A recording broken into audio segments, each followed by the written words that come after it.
प्रिय भक्तगण, आज हम आपको एक कथा का श्रवण करा रही हूँ जो सुनने मात्र से आपके जीवन में सुख, संपत्ति और धन की वर्षा होगी। तो चलिए कथा को प्रारंभ करते हैं। एक बार भाग्य और लक्ष्मी ने एक दूसरे से पूछा कि कौन बड़ा है। भाग्य ने कहा मैं बड़ा हूँ और लक्ष्मी ने भी कहा मैं बड़ी हूँ। और फिर उनके बीच में इस बात को लेकर बहस शुरू हो गई। अगर आप यह कहानी सुन रहे हैं तो पूरा सुनिए।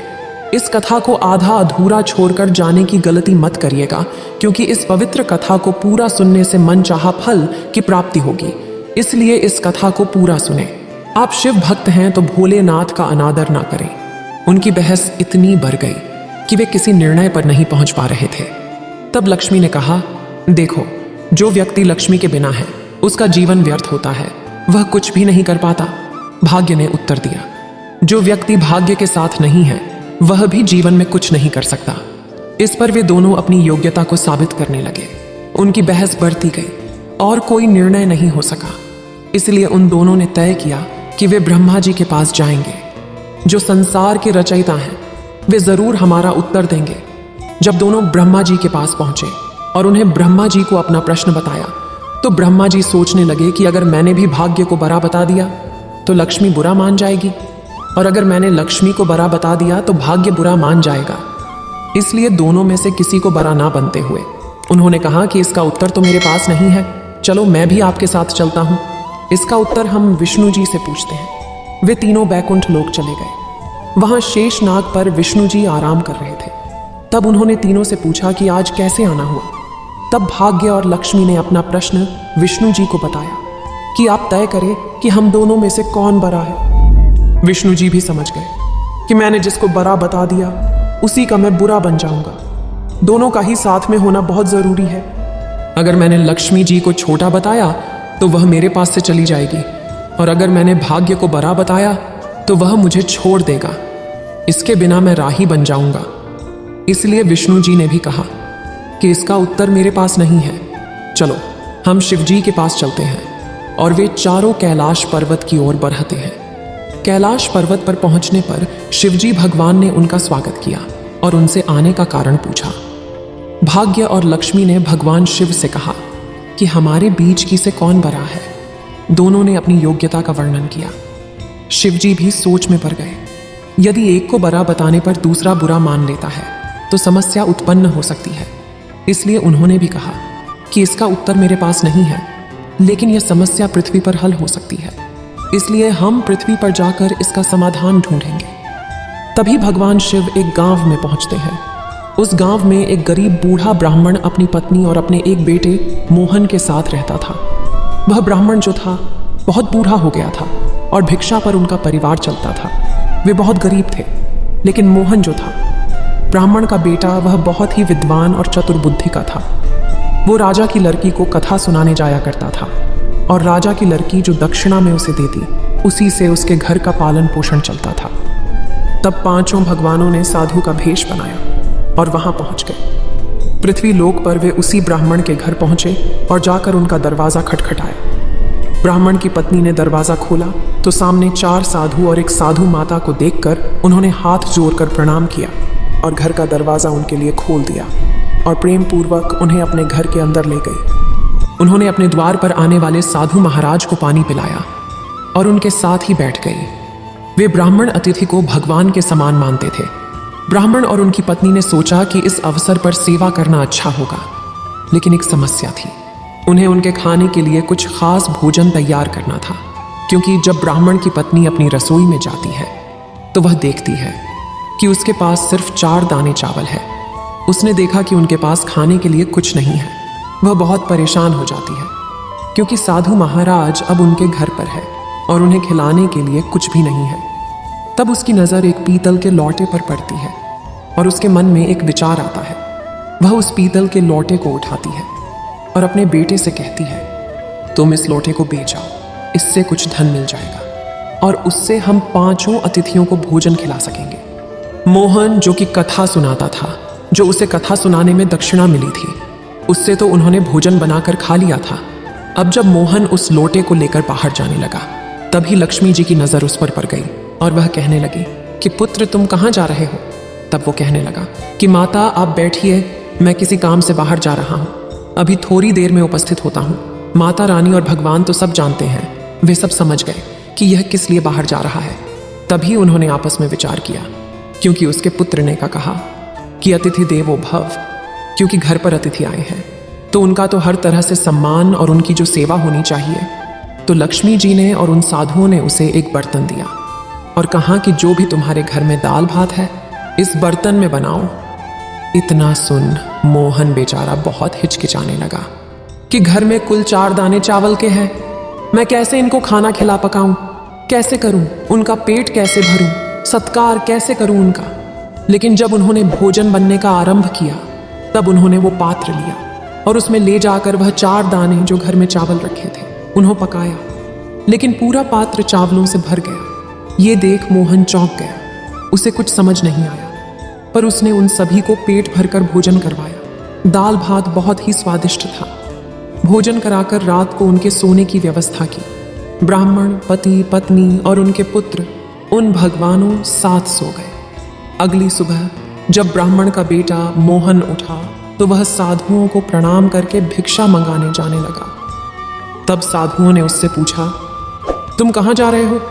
उसने कहा, साधु महाराज, मैं राजा की लड़की को कथा सुनाने जा रहा हूँ। उस कथा के बदले में वो मुझे दक्षिणा देती है, उसी से हमारे घर का गुजारा होता है।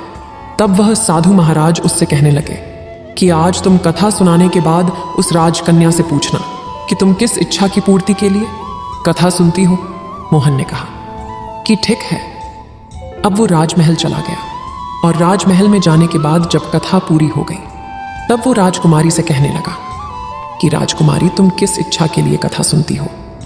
तब वे कहने लगी कि पंडित जी, मुझे ऐसा वर मिले जिसकी चर्चा सभी की जुबान पर हो, उसके माथे पर चांद और सूरज की तरह रोशनी हो, उसका माथा चांद सूरज की तरह चमके, भाग्य का ऐसा धनी हो कि उसके कदमों से लक्ष्मी थिरकती हो, और मेरी ऐसी बारात आए जैसी किसी ने अभी तक ना देखी हो, ना किसी की आई हो। ये सुनकर मोहन घर वापस आ गया तो साधुओं ने उससे पूछा कि क्या उसने राजकुमारी से पूछा, उसने क्या कहा? तो उसने साधुओं को लड़की का उत्तर बता दिया जो राजकुमारी ने उस ब्राह्मण के बेटे से कहा था। अगले ही सुबह जब साधु फिर से कथा सुनाने के लिए जाने लगा तो साधुओं ने कहा, बच्चा, आज फिर वही प्रश्न करना, और अगर वह राजकुमारी आज वही बात कहे कि मैं कथा किस लिए सुनाती हूँ तो वह फिर वही बात बोलती है, तो तुम कहना कि जैसा वर तुम ढूंढ रही हो वो मैं ही हूँ, और इतना कहकर वहां से तुरंत चले जाना। मोहन ने कहा, साधु महाराज, मैं एक गरीब ब्राह्मण का पुत्र हूँ और मेरे परिवार का पालन पोषण मैं उसके द्वारा करता हूँ। उसके द्वारा दी हुई दक्षिणा से मैं अपने घर का गुजरता हूँ। अगर मैंने एक राजा की पुत्री से विवाद किया और उसने मुझे और मेरे परिवार को मृत्यु दंड देने की धमकी दी तो वह हमें मौत के घाट उतार देगा। मैं ऐसा नहीं कर सकता। ठीक है, तुम्हें और तुम्हारे परिवार को हम भस्म कर देंगे अगर तुम ऐसा नहीं करोगे। मोहन पहले से ही उनके चमत्कार से डरा हुआ था, क्योंकि वह देख रहा था कि भोजन की तैयारी कैसे हो जाती है, और यह कोई साधारण साधु नहीं है, बहुत ही चमत्कारी बाबा है। उसने सोचा, राजा तो बाद में मृत्यु दंड देगा, अगर इन साधुओं ने मृत्यु का श्राप दे दिया तो अभी हमारा अंत हो जाएगा। उन साधुओं का कहना मानकर वो कथा सुनाने चला गया। कथा सुनाने के बाद मोहन ने जैसे ही कल वाले प्रश्न दोबारा दोहराए तो राजकुमारी ने वैसा ही जवाब उन्हें दे दिया। तब मोहन राजकुमारी से कहने लगा कि ऐसा वर तो इस पृथ्वी पर सिर्फ मैं ही हूं, और ऐसा कहकर वो वहां से भाग गया। राजा की पुत्री एकदम से आश्चर्यचकित रह गई कि यह उसने क्या कह दिया। उसने अपने पिताजी को बुलाकर सब बात दिया कि ब्राह्मण का लड़का उसे क्या कहकर भाग गया। राजा ने उसे आश्वासन दिया कि उसे उचित दंड दिया जाएगा, ब्राह्मण को इसकी सजा जरूर मिलेगी। राजा ने तुरंत अपने मंत्रियों से विचार विमर्श किया, और जो उनके बड़े बड़े महामंत्री थे उन्होंने कहा कि उसके इस अपराध के लिए उसे फांसी दी जानी चाहिए, परंतु वो एक ब्राह्मण है, उसे फांसी देने पर हमें ब्राह्मण हत्या का पाप लगेगा। ऐसा कुछ किया जाए कि उसे दंड भी मिल जाए और ब्राह्मण हत्या का पाप भी नहीं लगे। काफी विचार विमर्श करने के बाद राजा और मंत्रियों ने तय किया कि शादी का निमंत्रण पत्र कुछ शर्तों के साथ उस ब्राह्मण के घर भिजवाया जाए। राजा ने उस विशेष शर्तों वाला निमंत्रण पत्र लिखवाकर उस ब्राह्मण के घर भेज दिया, जिसमें उसने यह कहा। राजकुमारी ने अपने पिता को बताया कि वह राजकन्या के अनुसार वह जैसा वर वो ढूंढ रही हैं, वो मैं हूं। यह कहकर भाग आया है, परंतु राजकन्या बहुत खफा है। अगर तुम हमारी सारी शर्त पूरी करते हो तो तुम राजकुमारी के साथ शादी कर सकते हो। अगर तुमने शर्त पूरी नहीं की तो तुम्हें मृत्यु के घाट उतर दिया जाएगा। अब वह डरता गया कि अब राजा उन्हें फांसी पर लटका देगा और उनका संदेश भी पहुंच जाएगा। कुछ समय बाद सैनिक निमंत्रण लेकर पहुंच गया तो ब्राह्मण का लड़का डर से कांपने लगा कि अब राजा हमें नहीं छोड़ेगा। साधुओं ने उस सैनिक को सम्मान सहित बिठा दिया और जो ब्राह्मण का लड़का था उसने निमंत्रण पत्र को देखकर उसे पढ़कर सुनाने के लिए कहा।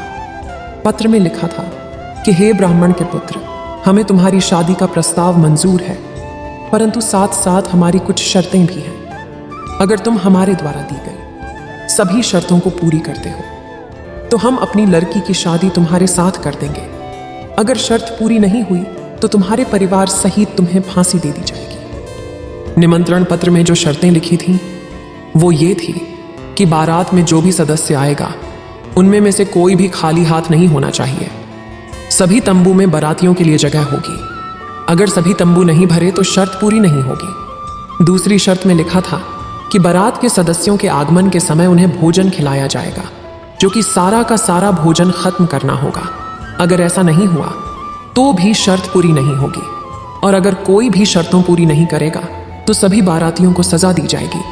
पत्र पढ़कर मोहन डर से थरथराने लगा, लेकिन साधुओं ने कहा उसे डरने की आवश्यकता नहीं है। उन्होंने उसे हिम्मत दी और उसे समझाया कि वह इन शर्तों का पालन कर सकता है। साधुओं की बात मानकर मोहन ने पत्र का उत्तर दिया। उसने पत्र में कहा कि हम शादी की तैयारी कर रहे हैं और कुछ दिन बाद हम बारात लेकर आ रहे हैं। सैनिक को भोजन में दाल भात परोसा गया। सैनिक की थाली में वह 36 प्रकार का भोजन बन गया। विदाई में साधुओं ने उसे मुट्ठी भर राख दी, उसे पत्र देकर विदा किया। रास्ते में जब सैनिक ने राख को दोबारा देखा तो उसने देखा कि वह राख नहीं बल्कि हीरे मोती हैं। तो वो सैनिक खुशी खुशी महल की तरफ चल दिया। राजा ने जब उनका सकारात्मक उत्तर प्राप्त किया, उन्होंने विचार किया था कि वे पत्र को पढ़कर ही घबरा जाएंगे, लेकिन जब उन्होंने उनकी शर्तों को मानने का पत्र पढ़ा तो वे सोचने लगे कि वह गरीब ब्राह्मण जिसका परिवार हमारे भरोसे चलता है, वह ऐसा कह रहा है, क्या कोई दुश्मन राजा तो उसका साथ नहीं दे रहा है? यही सोचकर राजा ने शहर के तमाम बारात घर सजवा दिए और बहुत सारे तंबू भी लगवा दिए। राजा को विश्वास था कि अधिक आदमी न आने के कारण वे शर्त हार जाएगा। मोहन ने बड़े मनोबल से अपने पड़ोसियों को उसकी शादी का निमंत्रण देता है, तो कोई भी उसके निमंत्रण को स्वीकार नहीं करता है और कहता है कि भैया अभी हमारा आखिरी समय नहीं आया है, हम बारात में मरने के लिए क्यों जाएं? इस तरह की बातें से मोहन बहुत ही परेशान हो जाता है। अब शादी का दिन धीरे धीरे आ जाता है। शादी के दिन मोहन को परेशान देखकर साधुओं ने कहा, बच्चा, आज तुम्हारी शादी है और तुम परेशान हो रहे हो। तैयार हो जाओ और साथ चलो, क्योंकि कोई चिंता करने की आवश्यकता नहीं है। मोहन ने कहा, जो कुछ भी भाग्य में लिखा है वही होगा। उसके बाद वह तैयार होकर साधुओं के साथ चल पड़ता है। राजा का घमंड तोड़ने के लिए भगवान शिवजी ने इस बारात में चलने के लिए सभी देवताओं को मानव रूप में आमंत्रित किया और भूत प्रेत को भी मानव रूप में शादी में बुला लिए, जिसके कारण सभी बारात घर और लगवाए हुए तंबू भर गए। इसके बाद भी कुछ बाराती बिना तंबू के रह गए। राजा के पास इसकी सूचना भिजवाई गई कि बारातियों के ठहरने का और प्रबंध कराया जाए। सूचना मिलने पर राजा सोचने लगा कि कहां से इतने बाराती आ गए हैं, चलकर देखना चाहिए। राजा वहां पहुंचा तो राजा को वहां देखकर शिवजी ने शुक्र और शनि देव को बच्चे के रूप में बनाकर भूख के कारण रुला दिया, उसका भोजन खिलाने का घमंड तोड़ने के लिए। राजा ने दोनों छोटे बच्चों को रोते हुए देखा तो उनसे पूछा, बच्चों, तुम क्यों रो रहे हो? साधुओं ने उत्तर दिया, महाराज, इन बच्चों को भूख लगी है। तब राजा ने उन्हें खाना खिलाने के लिए अपने कर्मचारियों को भेज दिया। कुछ समय बाद राजा के सेवकों ने आकर बताया कि महाराज, वे बच्चे सारा खाना खा चुके हैं। राजा फिर भी उन्हें खाना बनवा देता है। दखते ही दखते वे दोनों सारी रसोई खाली कर देते हैं। राजा बहुत ही परेशान हो गया। उसने अपने घमंड को छोड़कर साधुओं को नमस्कार किया और राजा उनके पैरों में लेट गया। वह कहने लगा, हे साधु महाराज, अब मेरी इज्जत आपके हाथ में है। वह बोला, मैं अपने घमंड में इतना चूर हो गया था कि मैं किसी को अपने सामने कुछ नहीं समझता था। अब आपने मेरी आंखें खोल दी कि घमंड किसी चीज का नहीं करना चाहिए। मुझे माफ करें महाराज, मुझे माफ करें। इतना सुन साधु बाबा ने आश्वासन दिया, अब सब ठीक हो जाएगा। तुम अपनी महल में जाकर बारात की तैयारी करो, बारात आने वाली है, उसका स्वागत करो। राजा ने शहर को बहुत ही सुंदर ढंग से सजवाया। जगह जगह झालरों फूलों से पूरा शहर दुल्हन की तरह सजाया गया। मोहन भी शादी की पोशाक में किसी राजकुमार की तरह बहुत सुंदर दिखाई दे रहा था। मोहन को शाम के समय उसे एक सुंदर रथ पर बैठाया गया। रथ के आगे अनेक प्रकार के ढोल नगारे मधुर तान में झूमते बाजते हुए चल रहे थे। दूल्हे के मस्तक पर जो सेहरा बांधा गया उसे चांद और सूरज से सजाया गया। बाराती हाथों में नोट लेकर एक दूसरे पर उड़ा रहे थे, इधर उधर उड़ा रहे थे। बारात का इतना सुंदर दृश्य देखकर आपस में ही लोग कह रहे थे कि इस गरीब ब्राह्मण के भाग्य को तो देखो, जिसके सिर के ऊपर चांद, सूरज और सभी दिशाओं से लक्ष्मी और धन की वर्षा हो रही थी, मानो वह बहुत बड़े राजा की बड़ी बारात जा रही हो। ऐसी बारात को हमने अपने जीवन में कभी नहीं देखी थी और नहीं आगे भी देखने की आशा है। इस लड़के का भाग्य बहुत ही धनवान दिख रहा था।